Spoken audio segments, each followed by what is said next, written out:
வணக்கம். புயல் எச்சரிக்கை விடப்பட்டுள்ள நிலையில தொடர்ந்து பல்வேறு முன்னெச்சரிக்கை நடவடிக்கையில தமிழக அரசு ஈடுபட்டு வருகிறது. கடந்த மாதம் வடகிழக்கு பருவமழை தொடங்கிய காலத்திலிருந்தே பல்வேறு எச்சரிக்கைகள் விடப்பட்ட நிலையில மழை வெள்ள பாதிப்புகள் அதிகமாக இருக்கக்கூடிய பகுதிகளில் அரசு துறை அதிகாரிகள், அமைச்சர்கள், துணை முதலமைச்சர் ஆய்வு செய்து வருகிறார்கள்.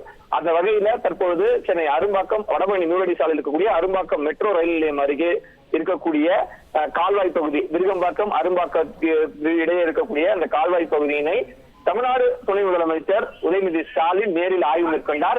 இதே பகுதியில கடந்த மாதம் துணை முதலமைச்சர் உதயநிதி ஸ்டாலின் மழை வெள்ள பாதிப்பில் இருக்கும் என்று அறிவித்த நிலையில அப்போது ஆய்வு செய்திருந்தார்.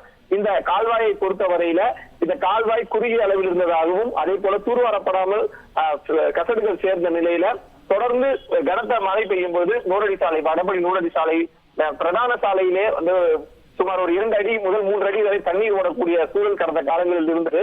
இந்த நிலைமையை மாற்றுவதற்காக இந்த கால்வாயை அகலப்படுத்தியும் தூர்வாரியும் ஓரமாக இருக்கக்கூடிய, அதாவது கரையோரமாக இருக்கக்கூடிய கரைகளை வலுப்படுத்தும் வகையில புதியதாக கட்டிடங்கள், அதாவது புதிதாக சுவர்கள், சுற்றுச்சுவர்கள் எழுப்பப்பட்டிருந்தன.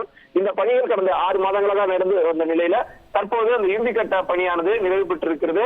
இந்த கால்வாயில் இப்போது தண்ணீர் வேகமாக வெளியேறக்கூடிய காட்சிகளை நம்மால் பார்க்க முடியுது.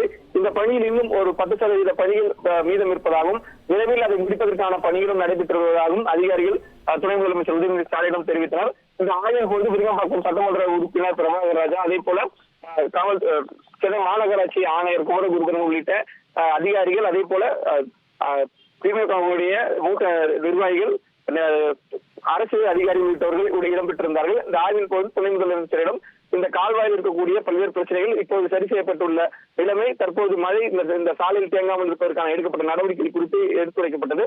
இதனைத் தொடர்ந்து துணை முதலமைச்சர் பல்வேறு இடங்களுக்கு சென்று சென்னையில் இன்று ஆய்வு மேற்கொள்கிறார்.